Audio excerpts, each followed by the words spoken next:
또 이런 센터를 왜 만드는지 모르겠어요. 여성 노동자 복지센터라는 게 뭔지 모르겠습니까? 노동자는 그냥 노동자지 않습니까? 그 여성이 됐던 남성이 됐던 노동자로 분리돼야 되는 것이지 않습니까? 근데 여성 노동자는 뭔지 모르겠어요. 왜 이렇게 정부가 이걸 이런 식으로 다 이렇게 하니까 자꾸 지금 젠더 갈등이 심해지는 거 아니겠습니까? 이게 젊은 층에서 이게 자꾸 젠더 갈등, 여성들도 그렇고 자꾸 젠더 갈등이 심화되는 겁니다, 이게. 네, 맞습니다.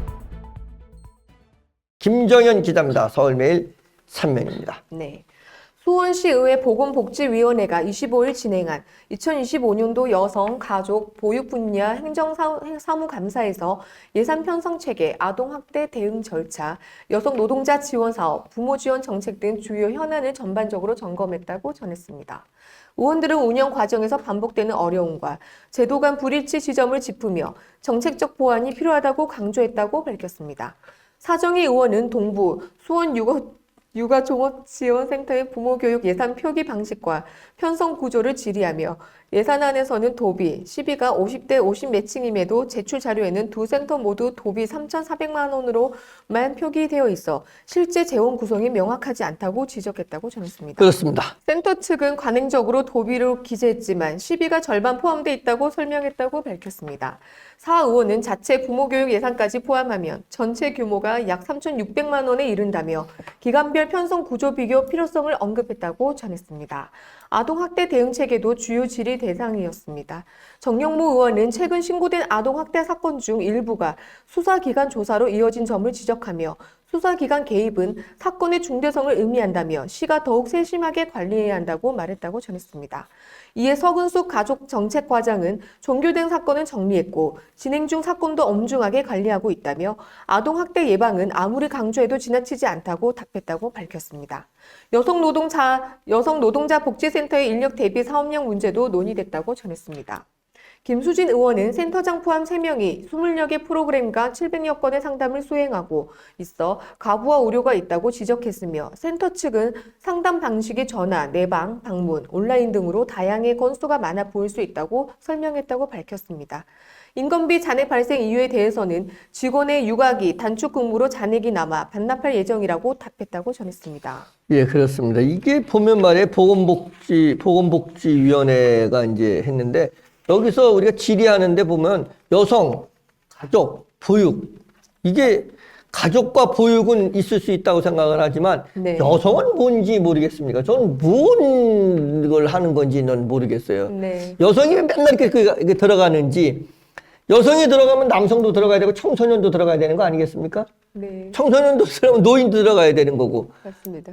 아니 저게 왜 저렇게 그러니까 가족이든지 아니면 그냥 가족과 보육 정책이라든지 가족 그러면 다 들어가지 않아요? 그렇습니다. 가족 그러면? 네, 맞습니다. 아니면 취약계층 그러면 다 들어가지 않겠습니까? 취약계층 그러면 청소년도 그 아동도 들어가고 그다음에 노인도 들어가고 장애인도 들어가고 그렇지 않겠습니까? 뭐 여성은 취약계층이 아니니까 그렇게 근데 여성은 뭔지 모르겠어요. 그리고 더 웃기는 건 뭐냐면 그 여성 노동자 복지센터의 인력 대비 사업량 문제도 논의됐다는데 여성 노동자 복지센터는 도대체가 이걸 뭔데 이걸 만들어 놔가지고 여기에 인원을 갖다가 몇 명 배치했다고 이거 인원 몇 명 배치했다고 해서 그 인원이 너무 작지 않느냐 이게 무슨 얘기인지 모르겠어요. 근데 도대체가 여성 복지센터에 그를 왜 만들어 놨는지도 모르겠고 그 여성 복지센터에 인원이 적다고 인원을 더 늘려야 되냐? 아니면 뭐 이거 직원의 육아가 단축 근무로 잔액이 남았을 때 뭐 어쩌고 저쩌고 뭐 이런 얘기들이 뭔지 모르겠어요, 이게 난. 이런 센터를 왜 만드는지 모르겠어요. 여성 노동자 복지센터라는 게 뭔지 모르겠습니까? 노동자는 그냥 노동자지 않습니까? 그 여성이 됐던 남성이 됐던 그게 누가 됐든 간에 그렇죠? 노동자로 분리돼야 되는 것이지 않습니까? 근데 여성 노동자는 뭔지 모르겠어요. 왜 이렇게 자꾸 이렇게 그 정부가 이걸 이런 식으로 다 이렇게 하니까 자꾸 지금 젠더 갈등이 심해지는 거 아니겠습니까? 이게 젊은 그 남성들 층에서 이게 자꾸 젠더 갈등, 여성들도 그렇고 자꾸 젠더 갈등이 심화되는 겁니다, 이게. 네, 맞습니다. 이렇게 좀 정책을 여성 노동자 복지센터가 뭡니까? 그냥 노동자 복지센터라고 하면 뭐 있을 수 있는 얘기예요. 그 노동자 복지센터 안에서 여성 노동자, 또 남성 노동자, 장애인 노동자, 이렇게에 대한 그것들을 우리가 뭐 정책도 좀 만들고 거기에 대한 복지가 뭐가 필요하나 이런 것들도 네. 만들고 그래야 되지 않겠습니까? 맞습니다. 예, 그렇습니다. 계속 보겠습니다. 자, 여기입니다. 중소사업장. 네. 예. 중소사업장 부모 10시 출근제와 관련해 가족정책과는 참여가 점차 늘고 있고 현장 반응도 긍정적이라며 정부 정책 흐름에 맞춰 향후 운영 방향을 검토하고 있다고 설명했다고 전했습니다. 의원들은 등 학교 안전 우려가 커진 만큼 출근제와 돌봄 정책의 실제 안전과 연계될 필요가 있다고 강조했다고 밝혔습니다. 위탁기간 선장 기준 변동 문제에 대한 질의도 이어졌다고 전했습니다. 사정희 의원은 육아종합지원센터와 어린이집의 위탁, 선정 기준이 해마다 달라지는 이유를 묻자 시는 중앙부처 지침 개정에 따른 조정이라고 답했다고 밝혔습니다. 사 의원은 변경 전후 기준 비교자료 제출을 요청했다고 전했습니다.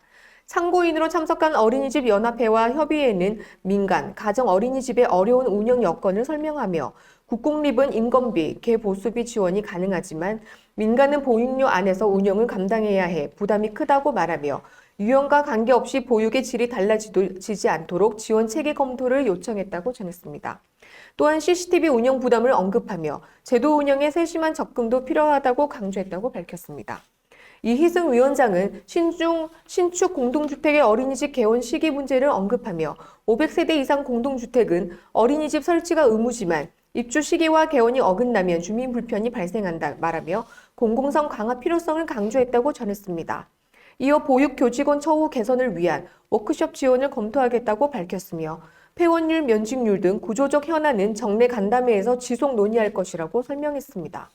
보건복지위원회는 11월 20일부터 28일까지 여성가족국 소관부서에 대한 행정사 사무감사를 이어갈 예정이라고 전했습니다. 김정인 기자였습니다. 서울일보, 서울매일 3면이었습니다.